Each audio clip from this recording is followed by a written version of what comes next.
नमस्कार दोस्तों, जय हिंद, जय Bharat. Welcome my YouTube channel CDRK Saini BEd classes. देखिए, हम अध्ययन कर रहे हैं जेंडर, विद्यालय और समाज पेपर का। इस पेपर के अंतर्गत आज हम नारीवाद के बारे में अध्ययन करेंगे कि नारीवाद क्या होता है, नारीवाद के कौन कौन से प्रकार हैं और नारीवाद के मुख्य कारण क्या रहे हैं जिससे समाज में नारीवाद की उत्पत्ति हुई, नारीवाद की क्या पृष्ठभूमि रही, इसके बारे में हम चर्चा करेंगे। तो आप सब बने रहें हमारे साथ, हमारे YouTube चैनल के साथ। और यदि आप हमारे YouTube चैनल पर पहली बार आए हैं तो हमारे YouTube चैनल को सब्सक्राइब करें और पास ही बने बेल आइकन के बटन को दबा देवें, जिससे देखिए हमारे द्वारा जब भी वीडियो अपलोड किया जाता है या लाइव क्लास चलाई जाती है तो उनके नोटिफिकेशन आपको मिल सके और आप अच्छी परीक्षा की तैयारी करते हुए अच्छे अंकों से आप उत्तीर्ण हो। यही हमारे चैनल का प्रमुख उद्देश्य है। सबसे पहले हम अध्ययन करते हैं नारीवाद का अर्थ, कि नारीवाद का क्या अर्थ है। देखिए, सभी क्षेत्रों में स्त्रियों को पुरुषों के बराबर अधिकार देने के लिए स्त्रियों के समर्थन से उत्पन्न हुए सामाजिक आंदोलन को नारीवाद कहा जाता है। देखिए, यहाँ पर बहुत अच्छा नारीवाद का अर्थ दिया है कि जो जीवन जीने के जो सभी क्षेत्र है उन क्षेत्रों में स्त्रियों को पुरुषों के बराबर जो अधिकार देने के लिए, यानी कि स्त्रियों के समर्थन के लिए, स्त्रियों के अधिकारों की प्राप्ति के लिए जो नारियों द्वारा नारीवाद यानी स्त्रियों के पक्ष में जो आंदोलन किया जाता है, उस आंदोलन को हम नारीवाद की संज्ञा देते हैं।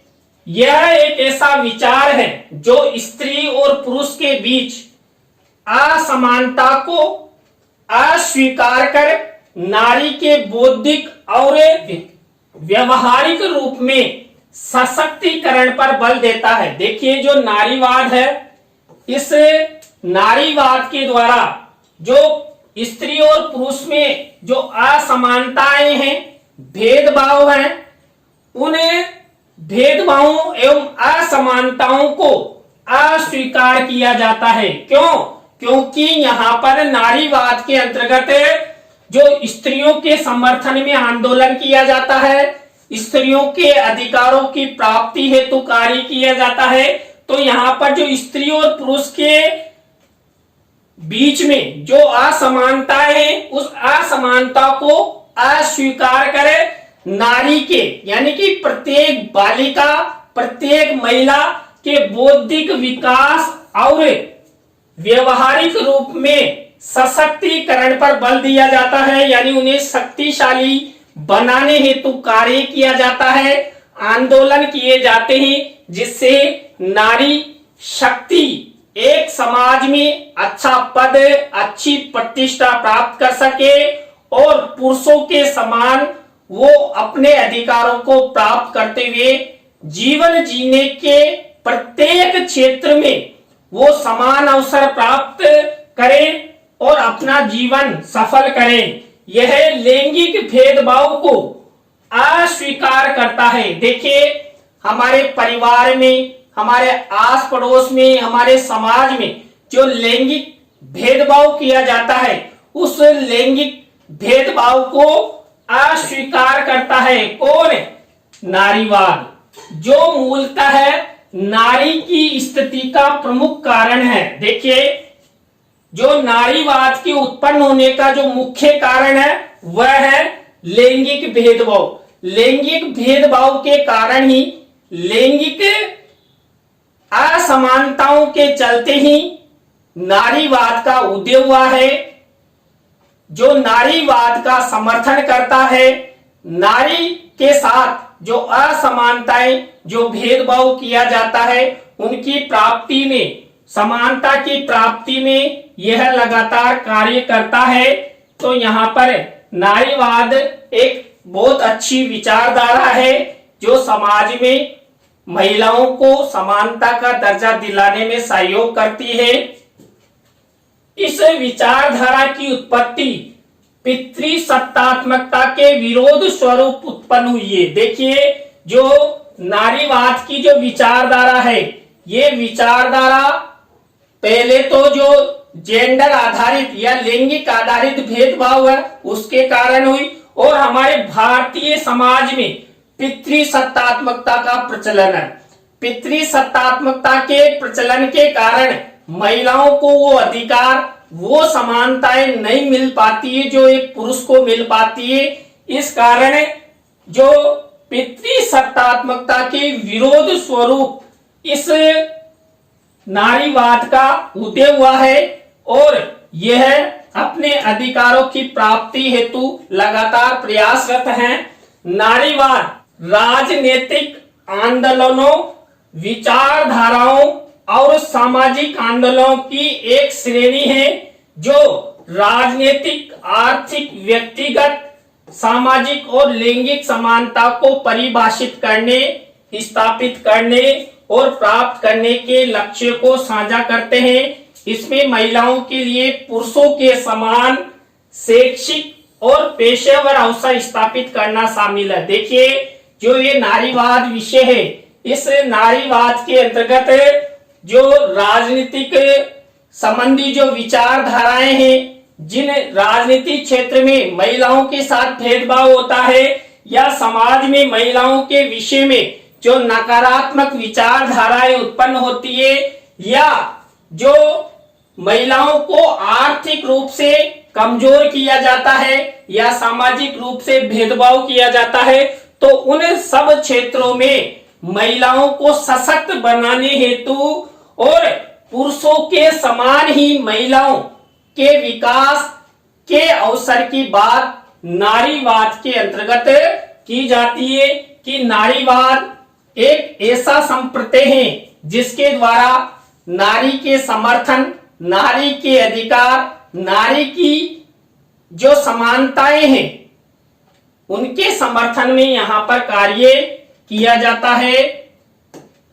नारीवाद के प्रकार, देखिए हम अध्ययन करते हैं हम नारीवाद के प्रकार। नारीवाद की जो अवधारणा है वो बहुत अच्छे से हमने समझ ली है। नारीवाद का मुख्य उत्पन्न होने का कारण हमारे समाज में लैंगिक भेदभाव और पितृसत्तात्मकता है, और नारीवाद नारी के साथ जो भेदभाव किया जाता है, असमानताएं की जाती है, उस भेदभाव, असमानताओं की प्राप्ति और अधिकारों की प्राप्ति हेतु ही नारीवाद का उदय हुआ है। तो नारीवाद के कौन कौन से प्रकार है, तो यहां पर देखिए, पहला जो नारीवाद का प्रकार है वो उदारवादी नारीवाद। देखिए, उदारवादी नारीवाद। दूसरा उग्रवादी नारीवाद। देखिए, पहला जो प्रकार है उदारवादी नारीवाद, देखिए इसमें जो नारी के साथ उदारता पूर्वक व्यवहार किया जाता है, जो नारी के अधिकार है उनकी प्राप्ति हेतु पूर्णतः समर्थन किया जाता है। दूसरा है उग्र नारीवाद, यानी कि देखिए इसमें हमें इसको एक बृहत आंदोलन कहा जाता है। देखिए, इसमें जो महिलाओं के अधिकारों की प्राप्ति हेतु आंदोलन किए जाते हैं, और वो आंदोलन कैसे होते हैं, उग्र होते हैं। तो यहाँ पर उग्रवादी नारीवाद की संज्ञा दी गई है। थर्ड नंबर का प्रकार है समाजवादी या मार्क्सवादी नारीवाद। देखिए, हमारे समाजों में जो महिलाओं के साथ भेदभाव किया जाता है, असमानताएं की जाती है, उन सब की प्राप्ति के समर्थन में समाजवादी या मार्क्सवादी नारीवाद की उत्पत्ति हुई है, और इसी के द्वारा समाज में पुरुष और महिला में समानता लाने का प्रयास किया जाता है। चौथा प्रकार है उत्तर आधुनिक नारीवाद। देखिए, उत्तर आधुनिक नारीवाद यानी कि वर्तमान में नारीवाद को क्या क्या प्राप्त हो गया, नारियों के साथ अभी वर्तमान में भी क्या क्या भेदभाव किए जाते हैं, कौन कौन से अधिकारों की अभी तक प्राप्ति नहीं हुई है, उन सबके बारे में उत्तर आधुनिक नारीवाद के अंतर्गत अध्ययन किया जाता है। तो यहाँ पर ये उत्तर नारीवाद है। देखिए जितने भी नारीवाद के प्रकार हैं इनके बारे में हम अलग अलग करके अध्ययन करेंगे अलग अलग क्लासों में। तो ये चौथे नंबर का हो गया। पांचवें नंबर का है सांस्कृतिक नारीवाद, यानी संस्कृति संबंधी जो नारीवाद है। संस्कृति के क्षेत्र में भी महिलाओं के साथ भेदभाव किया जाता है, असमानताएं की जाती, तो उस विषय में इस नारीवाद के अंतर्गत अध्ययन किया जाता है।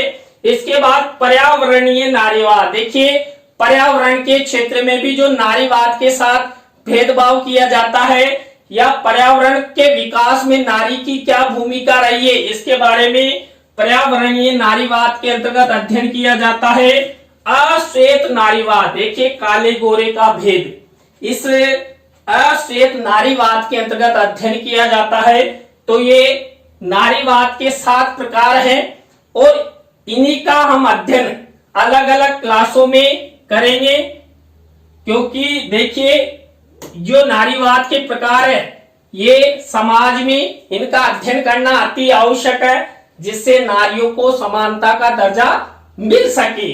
इसके बाद अब अध्ययन करते हैं नारीवाद की पृष्ठभूमि। देखिए नारीवाद का उदय क्यों हुआ, कैसे हुआ, नारीवाद की पृष्ठभूमि क्या रही, उसके बारे में देखते हैं। नारीवादी आंदोलन की प्रथम लहर 1850 से 1920 के बीच मानी जाती है। देखिए जो नारीवाद का उदय हुआ, नारीवाद की जो पृष्ठभूमि मानी जाती है वो 1850 से 1920 के बीच में मानी जाती है। इस लहर के तहत स्त्रियों ने निजी और सार्वजनिक दायरों में पितृसत्ता के वर्चस्व को चुनौती दी। देखिए हमने जब अध्ययन किया था मुख्य कारण लैंगिक भेदभाव और पितृसत्तात्मकता थी, तो इन्होंने सबसे पहले जो समाज में पितृसत्ता है इस पितृसत्ता के वर्चस्व को चुनौती दी। उन्होंने वोट के अधिकार, समान वेतन और समान शिक्षा और संपत्ति पर कानूनी अधिकार प्राप्त करने के लिए संघर्ष किया। देखिए जब नारीवाद का उदय हुआ उस समय नारियों ने, जो नारीवाद का उदय होते ही सबसे पहले उन्होंने पितृसत्तात्मकता के खिलाफ लड़ाई लड़ी। उसके बाद जो वोटिंग का अधिकार और समान कार्य के लिए समान वेतन, पुरुषों के समान ही महिलाओं को भी कार्य प्राप्त हो और बालिकाओं को भी बालकों के समान शिक्षा प्राप्त हो और संपत्ति का कानूनी अधिकार। देखिए वर्तमान समय में भी ये संपत्ति का अधिकार महिलाओं को मिला हुआ है कि पिता की जो संपत्ति है उसमें भी जो बालिका है उसका पूर्णतः बराबर का हिस्सेदारी होती है और पति के यहाँ भी हिस्सेदारी होती है, क्योंकि एक बालिका, एक महिला दो परिवारों को आगे बढ़ाती है। तो यहाँ पर जो महिलाएं हैं इन्होंने सबसे पहले नारीवाद के उदय में जो वोट का अधिकार है, संपत्ति का अधिकार है आदि के क्षेत्रों में संघर्ष किया। नारीवादी आंदोलन को आधुनिक रूप देने में 1792 में प्रकाशित मेरी वोल्टोकोनकाफ्ट की रचनाएं vindication of the right of women का विशेष योगदान रहा। इस पुस्तक में स्त्री समाज के अधिकारों और जीवन निर्वाह के क्षेत्र में उनके स्वतंत्र निर्णय लेने के विषय में व्यक्तिगत विचारों का प्रतिपादन किया गया। तत्पश्चात समाज में स्त्रियों की निम्न स्थिति, असमानता और अन्य समस्याओं को लेकर अनेक आंदोलन चलते ही रहे। 1792 में जो एक पुस्तक प्रकाशित हुई, इस पुस्तक में जो नारी के विषय में जो भेदभाव होते हैं, असमानताएं होती है, उस विषय में चर्चा की गई और समाज में इस नारीवाद के कदम को लगातार पृष्ठपोषित किया गया, जिससे उस समय से और वर्तमान समय तक नारियों को समाज में समानता का दर्जा, वोट देने का अधिकार आदि प्रदान किए गए। जो समाज में उनके प्रति असमानताएं हैं वो प्राप्त हो सके। नारीवादी आंदोलन की प्रथम लहर की सुप्रसिद्ध सफलता पुरुषों के समान स्त्रियों को मताधिकार दिलाना रही है। मताधिकार या वोट डालने के अधिकार का मुद्दा मुख्य रूप से जॉन स्टुअर्ट मिल द्वारा 1861 के सुधार एक्ट में स्त्रियों को भी शामिल करने के प्रयास से आरंभ हुआ था। जॉन स्टुअर्ट मिल नारीवादी आंदोलन के प्रबल समर्थक थे। देखिए, जो नारियों को वोट देने का अधिकार मिला और स्टुअर्ट मिल एक नारीवाद का समर्थक रहा है, जो महिलाओं के अधिकारों की प्राप्ति के लिए इस क्षेत्र में लगातार कार्य उसने किया, जिससे हमारे समाज में महिलाओं को समानता का दर्जा मिला और महिलाएं भी पुरुषों के समान वोट डालने का अधिकार उनको मिला। अब हम अध्ययन करते हैं नारीवाद जो आंदोलन है उसके प्रमुख उद्देश्य और कारण। नारीवाद आंदोलन के प्रमुख उद्देश्य एवं कारण। पहला है नारीवाद आंदोलन के प्रमुख उद्देश्य एवं कारण। देखिए, पहला कारण लैंगिक असमानता की प्रकृति को समझना। देखिए, जो हमारे समाज में लैंगिक असमानता की जाती है, इस लैंगिक असमानता की प्रकृति को समझना, जिससे नारीवाद का जो आंदोलन हुआ वो मुख्य कारण यही है, लोगों ने लैंगिक असमानताएं अधिक अपनाई, नारियों पर दबाव रखा और नारियों की प्रकृति को नहीं समझा।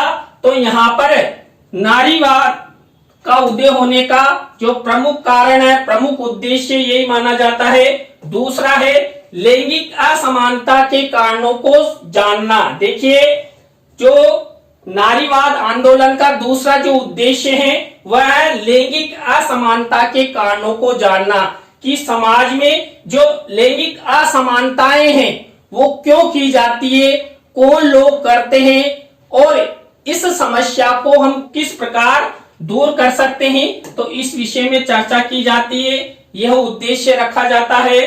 थर्ड नंबर का उद्देश्य है लैंगिक भेदभाव की व्याख्या करना। देखिए, जो हमारे समाज में लैंगिक भेदभाव प्रचलित है, इस लैंगिक भेदभाव की व्याख्या करना नारीवाद आंदोलन का प्रमुख उद्देश्य है। ये थर्ड नंबर का उद्देश्य। फोर्थ नंबर का उद्देश्य है स्त्री विचार विमर्श संबंधी राजनीतिक विचारों पर जोर देना। देखिए, राजनीति के क्षेत्र में यदि महिलाओं के साथ भेदभाव होता है तो महिलाओं के विषय में कोई नहीं सोचेगा, क्योंकि वहां पर महिला प्रतिनिधि जाते ही नहीं।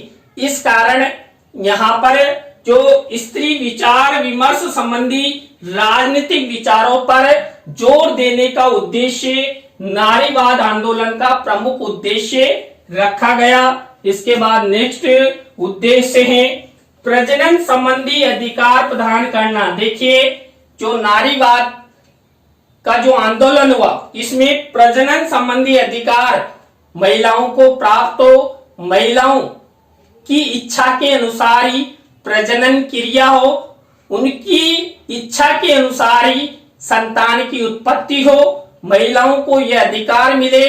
तो ये भी नारीवाद आंदोलन का प्रमुख उद्देश्य रखा गया। इसके बाद देखिए, छठा उद्देश्य रखा गया घरेलू हिंसाओं की समाप्ति। देखिए, महिलाओं के साथ जो घरेलू हिंसाएं की जाती है उस घरेलू हिंसाओं की समाप्ति का उद्देश्य भी नारीवाद आंदोलन का प्रमुख उद्देश्य रखा गया। इसके बाद नेक्स्ट मातृत्व अवकाश प्राप्ति। देखिए, जो हम कहीं भी कर्मचारी कार्य करते हैं वहां पर मातृत्व अवकाश मिलता है। इस मातृत्व अवकाश यानी कि बेटा या बेटी के जन्म के समय ये मातृत्व अवकाश मिलता है, तो मातृत्व अवकाश की प्राप्ति का उद्देश्य भी नारीवादी जो आंदोलन हुआ उसका प्रमुख उद्देश्य माना जाता है। 8वां उद्देश्य है समान कार्य के लिए समान वेतन का अधिकार। देखिए, महिला हो या पुरुष हो, सबको समान कार्य के लिए समान वेतन मिलना चाहिए, जिससे पुरुषों के समान महिलाओं का भी विकास हो सके। तो ये भी समान कार्य के लिए समान वेतन संबंधी अधिकार का उद्देश्य नारीवाद जो आंदोलन है इसका प्रमुख उद्देश्य रखा गया। इसके बाद यौन हिंसाओं की समाप्ति। देखिए, हमारे समाज में जो महिलाओं के साथ यौन संबंधी हिंसाएं की जाती है, उन यौन संबंधी हिंसाओं की समाप्ति का उद्देश्य नारीवादी जो आंदोलन हुआ उसका प्रमुख उद्देश्य है। देखिए, अभी तक हमने 9 उद्देश्यों का अध्ययन कर लिया। इसके बाद 10वां उद्देश्य है मान सम्मान एवं पद प्राप्ति। देखिए, प्रत्येक महिला यह चाहती है कि उसे पुरुषों के समान पद मिले, प्रतिष्ठा मिले, सम्मान मिले, जिससे वो पुरुषों के समान जीवन यापन कर सके। तो मान सम्मान एवं पद प्राप्ति का उद्देश्य नारीवादी आंदोलन का प्रमुख उद्देश्य है। इसके बाद नारी सशक्तिकरण। देखिए, पुरुषों के समान नारी भी सशक्त हो, उन्हें वो अधिकार मिले जो पुरुषों को मिले हुए हैं। समाज में प्रचलित जो पितृसत्तात्मकता है उसका खात्मा हो। इस हेतु नारी सशक्तिकरण का उद्देश्य नारीवादी आंदोलन का प्रमुख उद्देश्य रहा है। तो देखिए, यहाँ पर आज की क्लास में हमने जो नारीवाद के बारे में अध्ययन किया कि नारीवाद का क्या अर्थ है, नारीवाद की क्या अवधारणा है, नारीवाद के प्रमुख प्रकार कौन कौन से हैं, और जो नारीवादी संप्रत्यय या अवधारणा क्या रही, जो नारीवाद के जो प्रकार है उनके बारे में हम अलग से ही क्लास में अध्ययन करेंगे। और जो नारीवाद जो आंदोलन हुआ उसकी जो पृष्ठभूमि क्या रही, कैसे महिलाओं को अधिकार मिले, और जो नारीवादी आंदोलन के जो कौन कौन से उद्देश्य उनके बारे में अध्ययन किया। आज की क्लास कैसी लगी कमेंट्स में हमें जरूर बताएं। नए टॉपिक के साथ हम आपसे फिर मिलेंगे CDRK Saini BEd classes YouTube channel पर। तो राम राम सा, जय हिंद, जय भारत।